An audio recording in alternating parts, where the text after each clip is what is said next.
आइए मित्रों, स्वागत है आप सभी लोगों का। आज की वीडियो में हम लोग देखेंगे संधि, यानी संधि में वर्णों का मेल कैसे होता है, वर्ण जुड़ते कैसे हैं और वर्ण अलग कैसे होते हैं, उनका विच्छेद कैसे होता है, संधि कितने प्रकार की होती है और संधि से प्रश्न कैसे पूछे जाते हैं, ये सब आज की वीडियो में हम लोग देखेंगे। इससे पिछली वीडियो में हम लोग वर्णमाला को खत्म कर चुके हैं। तो संधि अगर देखेंगे तो संधि कहते किसे हैं, संधि किन वर्णों से या किन शब्दों से बना हुआ है, तो ये देखिए इसमें दो संधि का ही संधि विच्छेद अगर कर दी जाए तो क्या हो जाएगा, सम धन धी। समधन धी। सम कहते हैं म के बाद, देखिए इस यहाँ पे इसमें कौन सी संधि है, तो इसमें व्यंजन संधि है, इसमें व्यंजन संधि है। कहते क्या है व्यंजन संधि का नियम कि म के बाद यदि क से लेकर म तक का कोई भी व्यंजन आता है तो आए हुए व्यंजन का पांचवा वर्ण म में आदेश हो जाता है। तो ध का पांचवा वर्ण क्या होता है, न, और न का आदेश कहाँ होगा, म के स्थान पर होगा। तो क्या हो जाएगा, सन धन धी। अब इसको जोड़ देंगे तो क्या हो जाएगा, संधि। ये आपका क्या हो गया, संधि का संधि विच्छेद हो गया। ठीक। और अगर विच्छेद की बात करें, विच्छेद, विच्छेद क्या हो जाएगा, विधन छेद। कहते हैं यदि छ के पहले अ या आ से भिन्न कोई स्वर हो और उसके बाद भी कोई स्वर हो तो छ में च स्वतः जुड़ जाता है। तो यहाँ छ है, छ में च अपने आप जुड़ जाएगा। इसमें भी कौन सी संधि है, तो आपकी व्यंजन संधि ही है। ठीक। विधन छेद विच्छेद, समधि संधि। ठीक। अब संधि कहते किसे हैं, परिभाषा देख लेते हैं।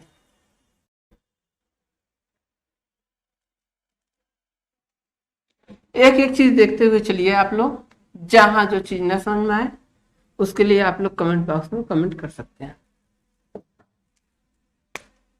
चलिए संधि की परिभाषा देखते हैं। दो या, एकदम साधारण परिभाषा जो आपको हर जगह मिलती है, दो या दो से अधिक वर्णों के परस्पर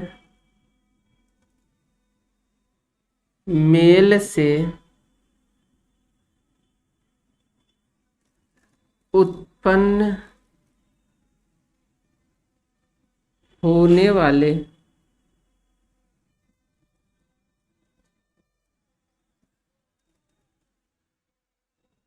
विकार, विकार का अर्थ होता है परिवर्तन, होने वाले विकार को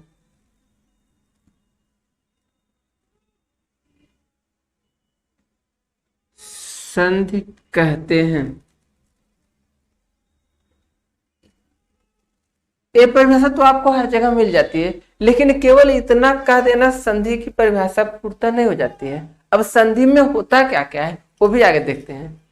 देखिए कहते हैं संधि में, ये भी परिभाषा ही चल रही है, संधि में सदैव, देखिए यहां कहते हैं दो या दो से अधिक वर्णों के परस्पर मेल को, लेकिन यहां क्या कह रहे हैं कि संधि में सदैव दो ही वर्णों का, दो ही वर्णों का मेल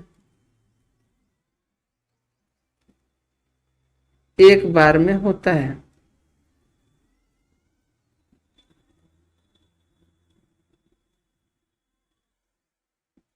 यानी संधि में एक बार में केवल दो ही वर्ण मिल सकते हैं, दो से ज्यादा वर्ण नहीं मिलते हैं। और उसमें भी कैसे मिलते हैं, कहते हैं पूर्व पद का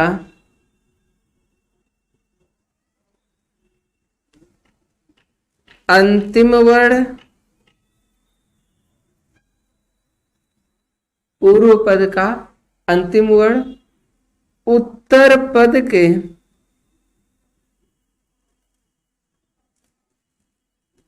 उत्तर पद के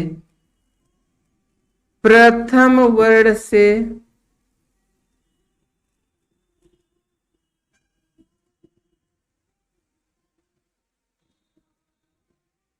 मिलता है तथा तथा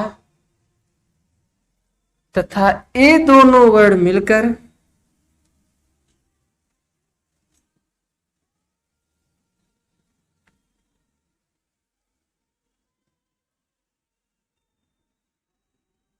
ये दोनों वर्ण मिलकर एक नवीन वर्ण का निर्माण करते हैं।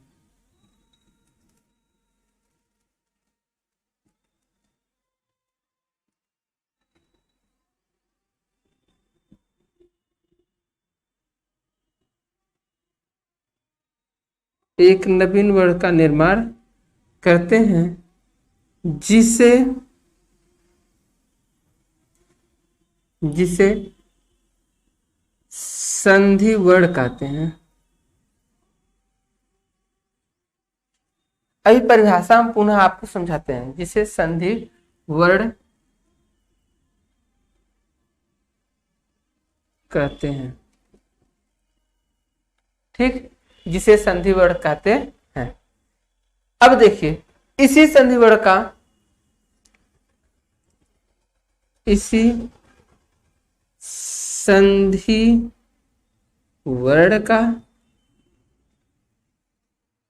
दोनों पदों में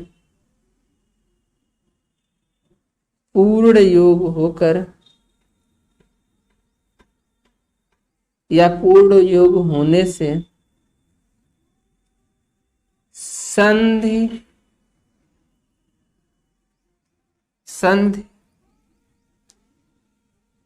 पद प्राप्त होता है। ये आपकी संधि की परिभाषा है। केवल इतना कह देना संधि नहीं हो जाता। देखिए क्या करें, दो या दो से अधिक वर्णों के परस्पर मेल से उत्पन्न होने वाले विकार यानी परिवर्तन को क्या कहते हैं, संधि कहते हैं। फिर कहते हैं संधि में सदैव दो ही वर्णों का मेल एक बार में हो सकता है, एक बार में दो से अधिक वर्ण नहीं हो सकते। अभी इस परिभाषा को हम समझते हुए चलते हैं। जैसे अगर हम लिख दें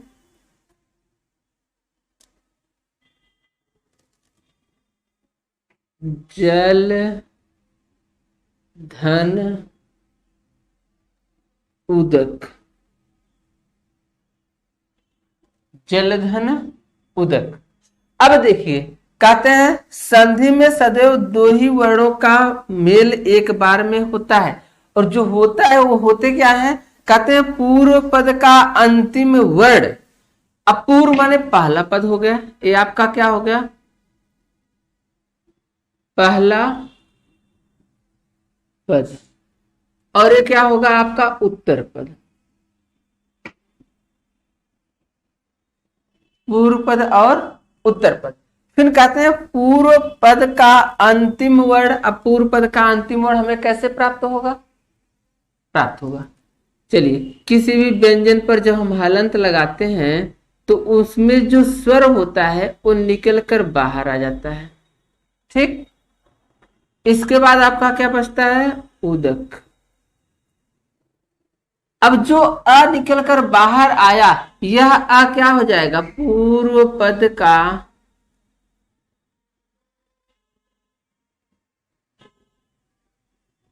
अंतिम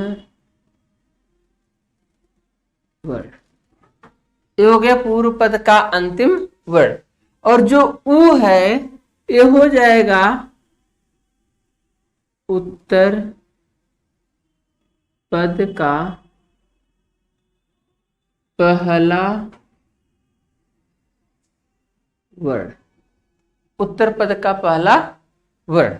ठीक, अब देखिए कहते हैं पूर्व पद का अंतिम वर्ण उत्तर पद के प्रथम वर्ण से मिलता है। अब दोनों को मिलाएंगे तो वर्णमाला में आपने पढ़ा था आ धन उ बराबर ओ, यही आपने पढ़ा था वर्णमाला में। ठीक, वही चीज यहां भी प्राप्त होगा। आ धन उ बराबर क्या हो जाएगा, दोनों मिलकर ओ मिलता है, तथा ये दोनों वर्ड मिलकर एक नवीन वर्ड का निर्माण करते हैं जिसे संधि वर्ड कहते हैं। यानी ये जो ओ आपको मिला है ये क्या हो जाएगा आपका संधि वर्ड। देखिए ये संधि वर्ड हो गया, जो ओ मिलेगा ये क्या हो गया आपका संधि वर्ड हो गया।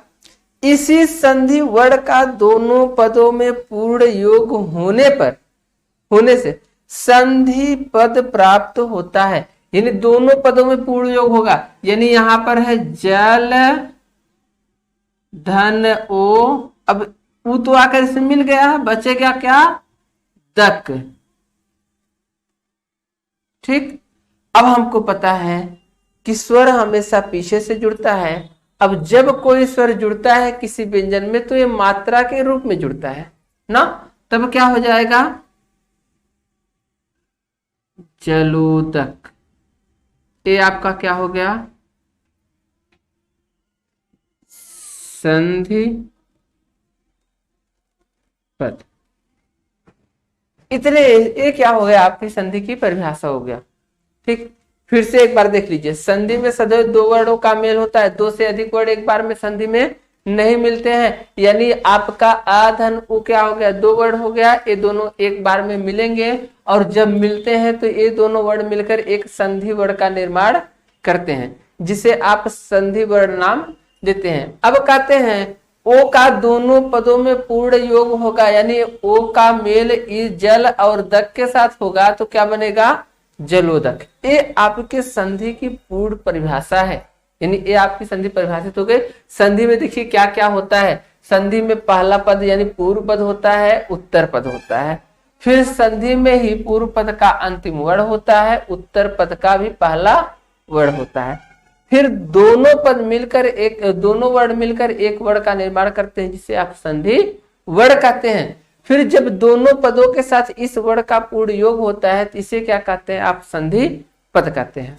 ठीक, परिभाषा और उसका एक बार स्क्रीनशॉट आप लोग ले लीजिएगा, फिर से देख लीजिएगा। दो या दो से अधिक वर्णों के परस्पर मेल से उत्पन्न होने वाले विकार को क्या कहते हैं संधि कहते हैं। संधि में सदैव दो ही वर्णों का मेल होता, एक बार में मेल होता है। पूर्व पद का अंतिम वर्ण उत्तर पद के प्रथम वर्ण से मिलता है तथा ये दोनों वर्ण मिलकर एक नवीन वर्ण का निर्माण करते हैं, जिसे आप संधि वर्ण कहते हैं। इसी संधि वर्ण का दोनों पदों के साथ पूर्ण योग होने पर जो पद मुझे प्राप्त होता है उसे हम क्या कहते हैं संधि पद कहते हैं। चलिए ये हो गया, स्क्रीनशॉट लेके रखिए, आगे फिर चलते हैं।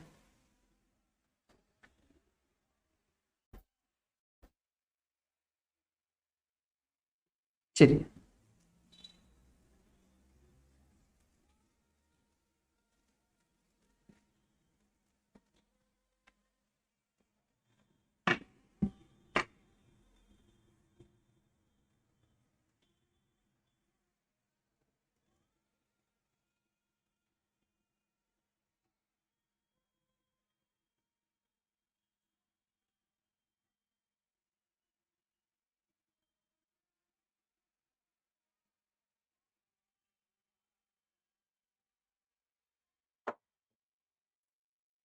चलिए अब कहते हैं संधि के कितने भेद होते हैं।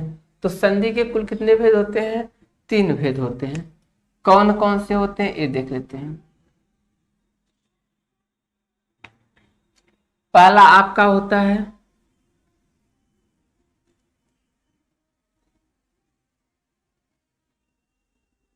स्वर संधि।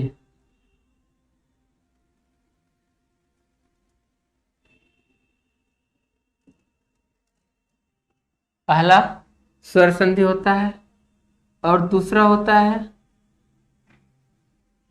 व्यंजन संधि। अगर आपसे पूछता है संधि के कुल कितने भेद होते हैं तो संधि के कुल तीन भेद होते हैं। अभी इसके भी उपभेद होंगे। ठीक, व्यंजन संधि, इसके बाद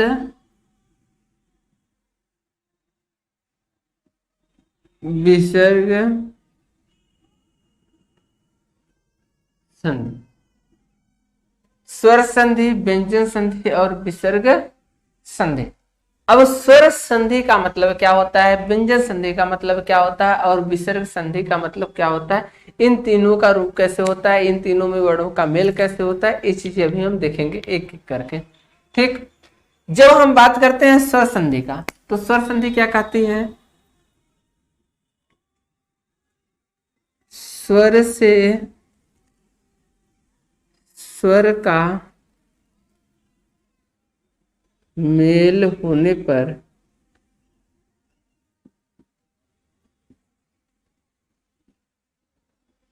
जो विकार, विकार यानी आपको बताया गया था, विकार माने परिवर्तन, जो विकार उत्पन्न होता है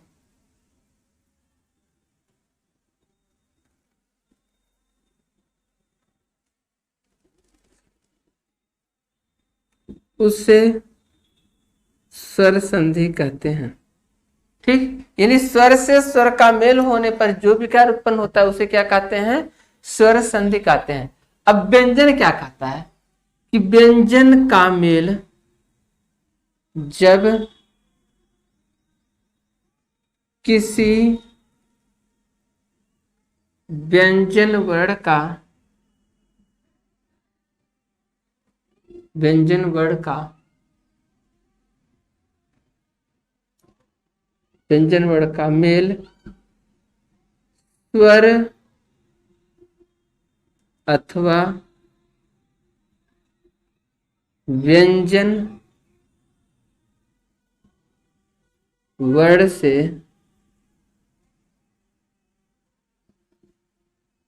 होकर विकार में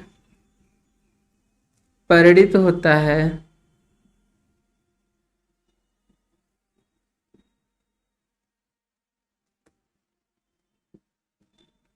तो उसे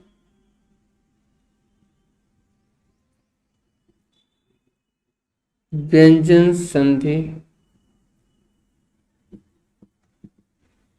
तो उसे व्यंजन संधि कहते हैं। यानी जब किसी व्यंजन वर्ण का मेल स्वर अथवा व्यंजन वर्ण के साथ होता है और वहां पर कोई न कोई प्रकार का परिवर्तन हो जाता है, तो उसे क्या कहते हैं, आप व्यंजन संधि कहते हैं। यानी यहाँ पर स्वर पहले हो सकता है, व्यंजन बाद में हो सकता है, और व्यंजन पहले हो सकता है, स्वर भी बाद में हो सकता है, और व्यंजन से व्यंजन का भी मेल हो सकता है। इसमें वर्णों का जो योग होता है वह 3 रूपों में होता है, और इसमें जो वर्णों का योग होता है वह 2 रूपों में, 1 रूपों में होता है, और इसमें जो वर्णों का मेल होता है वह कितने रूपों में होता है, 2 रूपों में होता है। इसमें क्या होता है ये भी देख लेते हैं। जब विसर्ग का मेल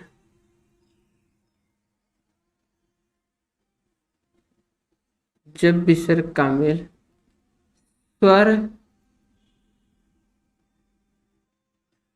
अथवा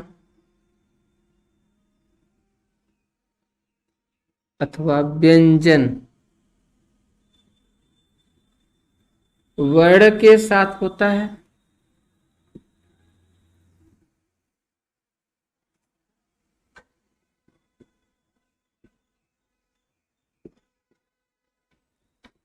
तो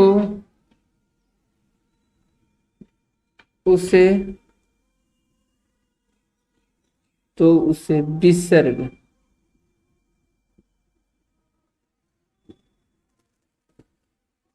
जब विसर्ग का मेल स्वर अथवा व्यंजन वर्ण के साथ होता है तो उसे क्या कहते हैं, विसर्ग संधि कहते हैं। यानी यह स्वर के साथ मिलेगा या व्यंजन वर्ण के साथ मिलेगा तो इसमें किसी न किसी प्रकार का क्या होगा, परिवर्तन होगा, विकार उत्पन्न होगा, तो इसको हम क्या कहेंगे, विसर्ग संधि कहेंगे। हमने आपको बताया कि इसमें जो वर्ण का मेल होता है वह 1 रूप में होता है, इसमें जो वर्ण का मेल होता है वह 3 रूप में होता है, और इसमें जो वर्ण का मेल होता है वह 2 रूप में होता है। यानी इसमें विसर्ग का मेल स्वर से होगा तथा विसर्ग का मेल व्यंजन से होगा, पहले विसर्ग आना ही है। ठीक, और इसमें क्या होगा, व्यंजन से व्यंजन का मेल होगा, व्यंजन से स्वर का मेल होगा, स्वर से व्यंजन का मेल होगा, 3 रूप हो गए। इसमें क्या होगा, व्यंजन स्वर से स्वर का ही केवल मेल होगा और किसी वर्ण का मेल नहीं होगा, इसलिए यह क्या होता है, एक रूप में होता है। अब देखिए, अगर इसका स्क्रीनशॉट लेना हो तो आप लोग एक बार स्क्रीनशॉट ले लीजिए, फिर चलते हैं, बताते हैं।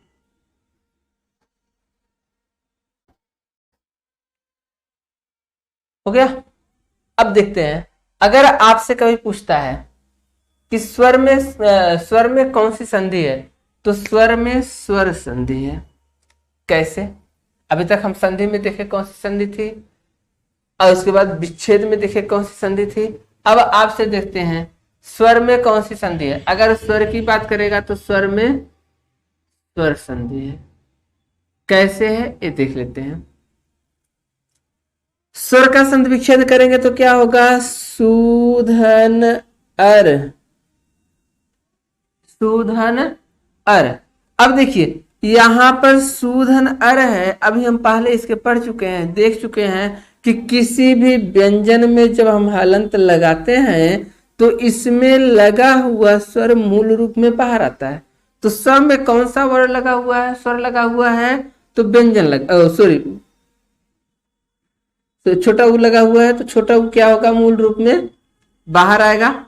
इसके बाद क्या लगा हुआ है, अर। अब कहते हैं इकह स्थाने यड़ अच परे रहते, यानी इक के स्थान पर यड़ हो जाता है अगर अच परे रहते, यानी परे मतलब भिन्न, अगर बाद में कोई भिन्न स्वर होता है तो। यहां देखते हैं ऊ के बाद क्या है, अ है, यानी ऊ से भिन्न स्वर है, तो ऊ के स्थान पर क्या हो जाएगा, हुआ। जब आप संस्कृत पढ़ेंगे तो उसमें मिलेगा इका स्थाने यड़ अच परे रहते। इका मतलब होता है इक,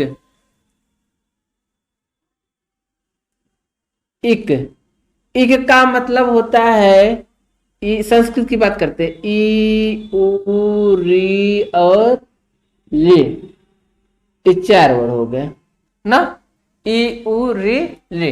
इक प्रत्याहार है, किसका है, तो ये संस्कृत का है प्रत्याहार।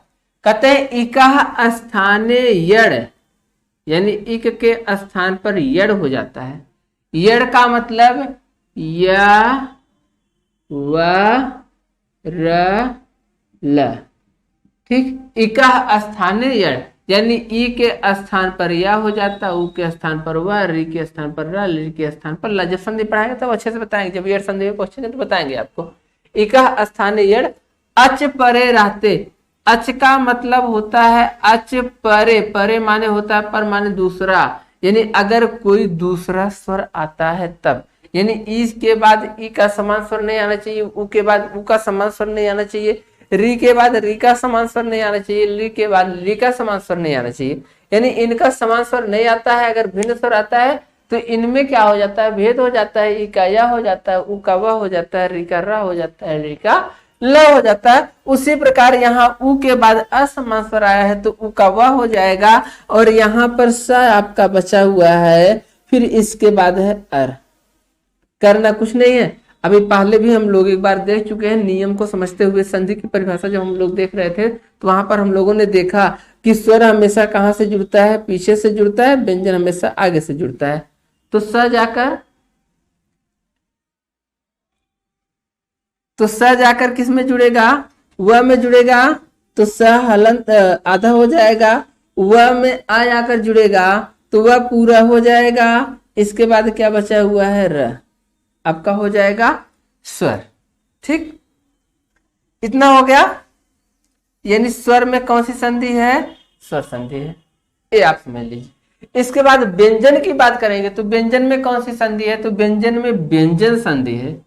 ठीक, कहीं कहीं व्यंजन में आपको विधन अंजन मिलेगा तो वहां पर स्वर संधि मिल जाता है, लेकिन व्यमधन जन अगर हम करेंगे, व्यमधन जन, तो कहते हैं माँ के बाद क से लेकर म तक का कोई भी व्यंजन आता है तो आए हुए व्यंजन का पांचों वर्ण क्या होता है, माँ में आदेश हो जाता है, तो ज का पांचों वर्ण क्या होता है, इया हो जाता है। तो इया क्या होता है, आदेश हो जाता है किसके स्थान पर, माँ के स्थान पर।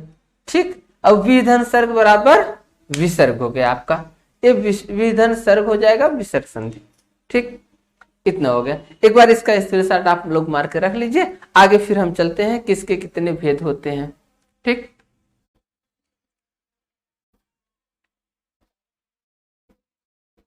चलिए आगे चलते हैं।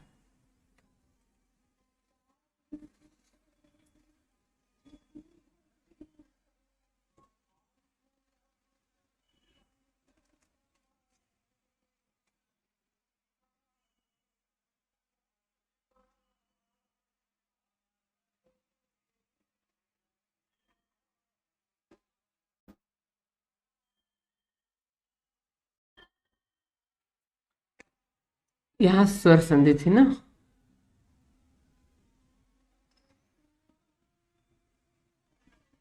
चलिए अगर हम हिंदी की बात करें तो हिंदी में क्या होता है, इन दो संधियों का नियम चलता है। संस्कृत में ऐसा नहीं होता है, इनके भी भेद हो जाते हैं, लेकिन हिंदी में क्या होता है, इन दोनों का नियम चलता है। नियम फर्स्ट, नियम सेकंड, नियम थर्ड, यानी पहला दूसरा तीसरा नियम चलता है इसका, और इसका भी क्या चलता है, नियम चलता है। यानी इन दो संधियों के क्या होता है, न तो विसर्ग संधि का कोई भेद होता है, न तो व्यंजन संधि का कोई भेद होता है। यानी इन दोनों संधियों का कोई भेद नहीं होता है। लेकिन अगर हम स्वर संधि की बात करें तो स्वर संधि को हिंदी में 5 भागों में बांटा गया है। पहला आपका होता है दीर्घ स्वर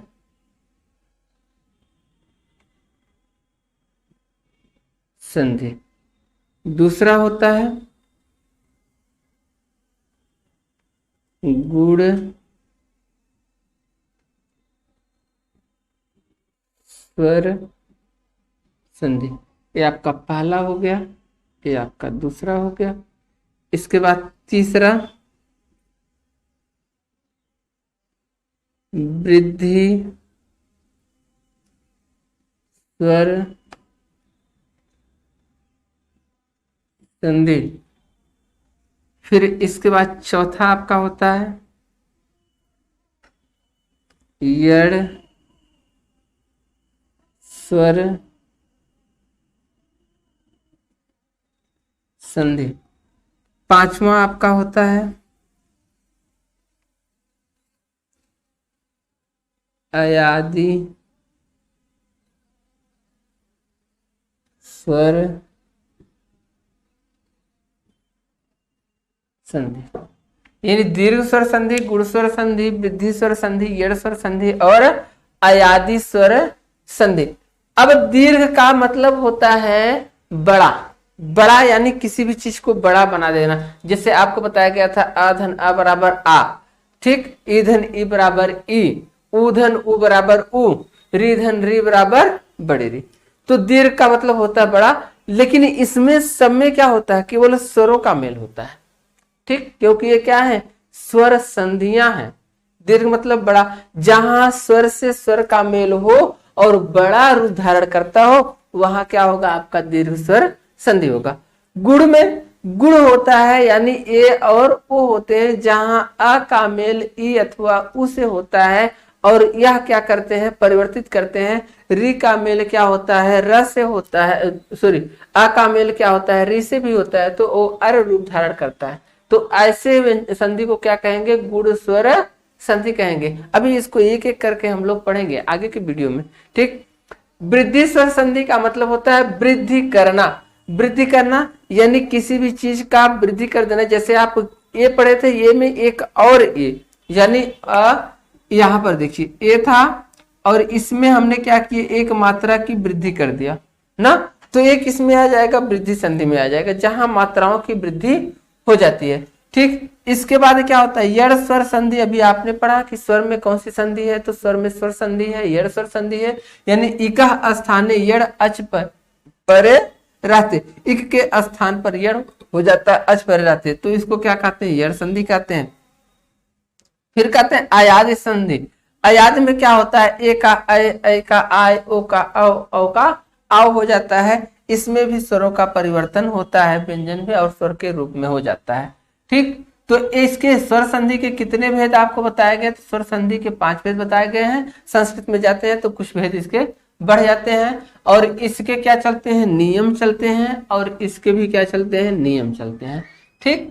आगे की वीडियो में हम लोग एक एक करके देखेंगे दीर्घ स्वर संधि के बारे में, फिर गुण स्वर संधि के बारे में, फिर वृद्धि स्वर संधि के बारे में, फिर यड़ स्वर संधि के बारे में, फिर अयादि स्वर संधि के बारे में। इसके बाद हम व्यंजन संधि के नियमों को पढ़ेंगे, फिर विसर्ग संधि के नियमों को पढ़ेंगे। ठीक, चलिए आज के लिए बस इतना ही। आगे अगली वीडियो में हम लोग पुनः मिलते हैं। आज के लिए सभी को धन्यवाद।